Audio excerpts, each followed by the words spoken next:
guys, apa khabar semua? Selamat pagi-pagi, selamat petang-petang, selamat malam-malam. Apa khabar semua? Diharapkan semua berada dalam keadaan sihat walafiat. So hari ini yuk berada di SMT Sdn Bhd.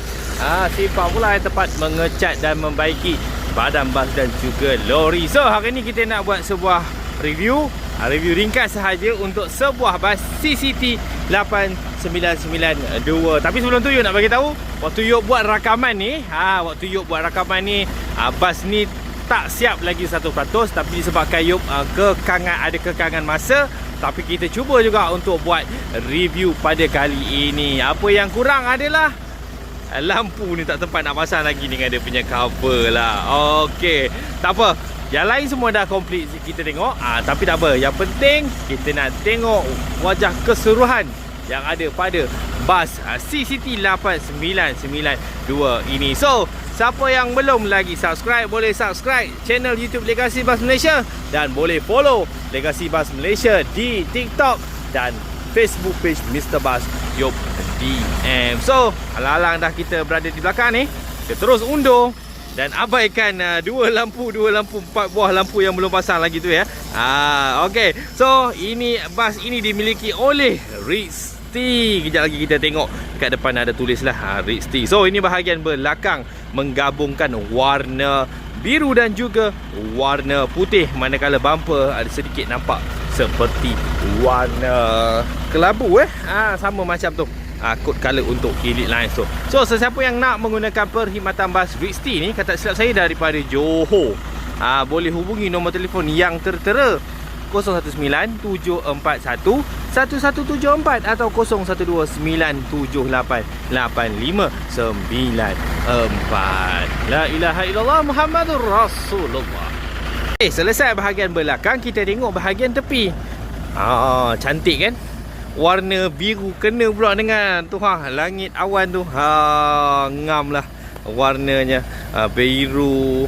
Cuma ada sedikit saja warna kuning Ada satu stripe saja daripada bawah ke atas sampai ke lampu ni yang berwarna kuning. Yang lain semua tone warna biru dan juga warna putih. So nampak macam pernah tengok kan garisan ni. So hari tu ada sebuah bas juga yang datang sini cat sebelum ni pun nampak corak macam sama lah. Okey, so bas ni sudah tentu dibuat oleh SKS Bas. Okey, selesai belakang tepi. Kita tengok wajah penuh untuk bas yang sangat cantik ini setelah diberikan nafas baru oleh SMT Sdn Bhd. So bila you ambil angle macam ni kena dengan warna langit dengan awan tu, nampak macam matching sangat cantik lah. Suka lah warna-warna macam ni. Kena pula matahari memancur ke arah bas ni, lagi nampak serinya. Tahniah kepada Risti mendapat orang kata baju raya baru untuk CCT 8992. So kalau siapa yang nak gunakan perkhidmatan bas ni, boleh hubungi nombor telefon yang kita sebutkan tadi. So ni dia bahagian mata bertentang mata untuk E128i, bas yang dibuat oleh SKS Bas. So sekarang kita buat review bahagian dalam ringkas tapi padat. So kat sini tak apa nak settle lagi, tak ada lap-lap lagi. Macam you cakap tadi, waktu you buat review ni bas tak siap lagi, hampir siap lah. Orang kata 95% dah siap. Cuma you ada kekangan masa, tak dapat nak hadir waktu bas ni siap. Mungkin esok atau petang ni ataupun esok lah. So tak apa, kita review sahaja bas yang ada. So inilah dia bahagian dalaman untuk bas Risti ini. So kata silap saya 44 ke 45 penumpang ni. Okey. So seat yang dibuat oleh TKH kata silap saya. Kita tengok. TKH dekat situ.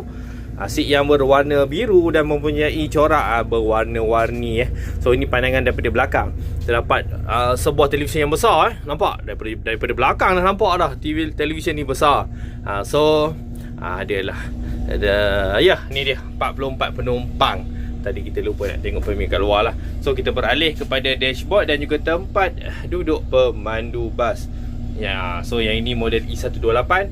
So sudah tentunya dashboard ini dibuat oleh SKS Bas. So yuk berpasal kat sini ada satu peringatan mesra. Sila pakai tali pinggang geledah. Please wear your seatbelt. Tidak memakai tali pinggang geledah adalah satu kesalahan trafik yang boleh dikenakan saman sebanyak RM300. Failure to wear a seatbelt is a traffic offence that may result in a fine of RM300. Maka selesai bila kita review bahagian dalaman. Maknanya selesailah sudah review ringkas kita pada kali ini untuk sebuah bas yang datangnya daripada Johor. Jauh datang Alhamdulillah, support SMT Sdn Bhd yang berada di utara, di Simpang Pulai, Ipoh, Perak. So semoga terus sukses. Risti, terima kasih kerana bagi tahu bas ada cat kat sini dan dia pun suruh kita review kan. Kita pantau orang suruh review, ada masa memang kita datang. Terima kasih. Semoga terus sukses Risti, semoga terus dimurahkan rezeki. Yang kalau ada bas-bas lain kawan-kawan jemput datang SMT Sdn Bhd, boleh cat ataupun baiki badan bas di sini. Semoga kita berjumpa lagi di sesi review bas yang akan datang. Terima kasih. Assalamualaikum.